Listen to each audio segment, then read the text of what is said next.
Hello, chess enthusiasts! Welcome back to the Chess Ventura channel.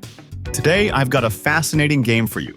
A classic battle between Glucksberg and Miguel Najdorf from 1930. This game is packed with clever moves and brilliant tactics that are sure to capture your interest. So, if you're ready for an exciting journey into chess history, let's dive right in. Here, we have Glucksberg playing as white and Miguel Najdorf as black. The game begins with e4, followed by f5, leading into the Dutch defense. Then c4 is played, and black responds by developing the knight to f6, followed by white's knight to c3, and black advancing the pawn to e6. As you may know, this is still a standard opening sequence. Then white responds with knight to f3, and finally, Najdorf challenges with the pawn to d5. However, Glucksberg simply ignores the challenge and pushes the pawn to e3. Najdorf doesn't rush into an attack either, advancing the pawn to c6. It's still quite a slow and uneventful opening. White then develops the bishop to d3, and black responds with the same move, bishop to d6. Next, white chooses to castle kingside, and once again, black mirrors the move, also castling kingside. White retreats the knight to e2, followed by black developing the knight to d7. At last, white makes an aggressive move with knight to g5. It's clear that this knight move is targeting the e6 pawn, while also forking the rook and the queen.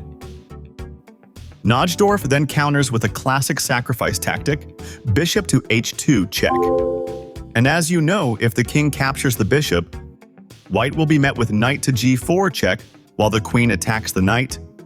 From here, it's clear that this knight move was a blunder. Alright, let's continue.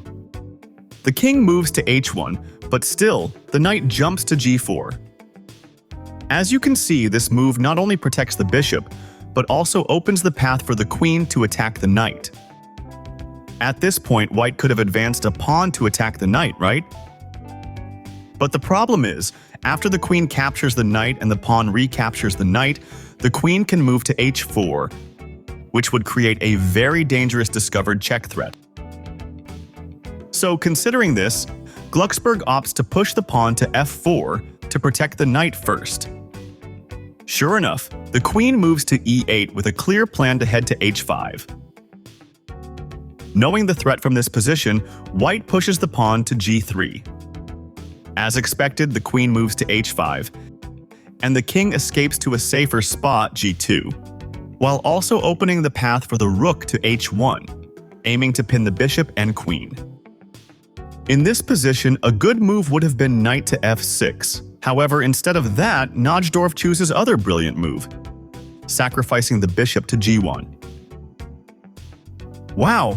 At this point, white is in a very risky situation and must be cautious. If either the rook or the king captures the bishop, the queen will move to h2 check, and if the rook captures, the queen will follow up with queen to f2 checkmate. Alternatively, if the bishop is left on g1, the queen still moves to h2 check, forcing the king to f3, and then the queen can move to h1 checkmate.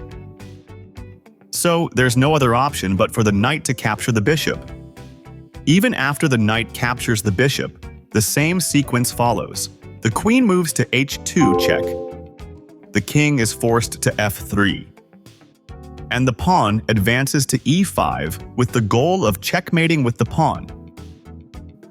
No matter which pawn captures, the answer remains the same.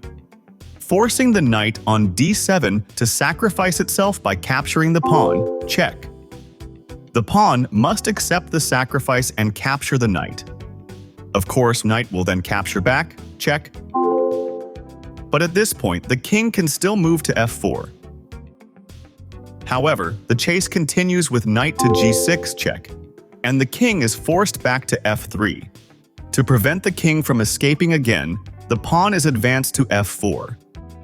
This is a clever move because if the pawn is captured by the g-pawn, white can deliver checkmate with knight to e5. In the actual game, Glucksberg chose to capture with the e-pawn. Now, some of you might be wondering, why not just capture the knight with the bishop? Let's analyze this. If the bishop captures the knight, do you know what the best move for black would be in this position?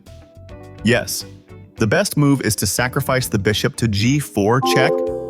This forces the king out of its defense by capturing the bishop.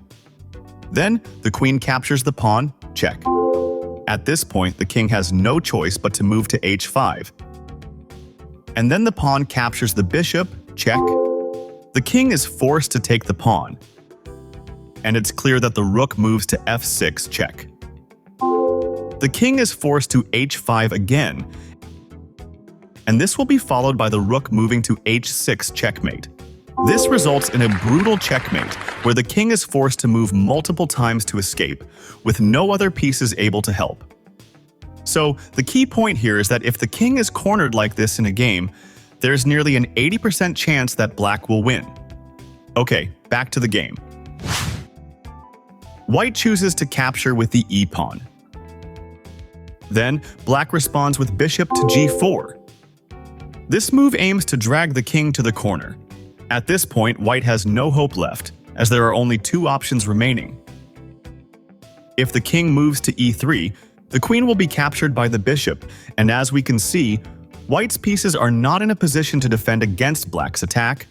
Because of this, white decides to capture the bishop. Then, the knight sacrifices itself once again by moving to e5 check. Once again, the pawn must capture and accept the sacrifice.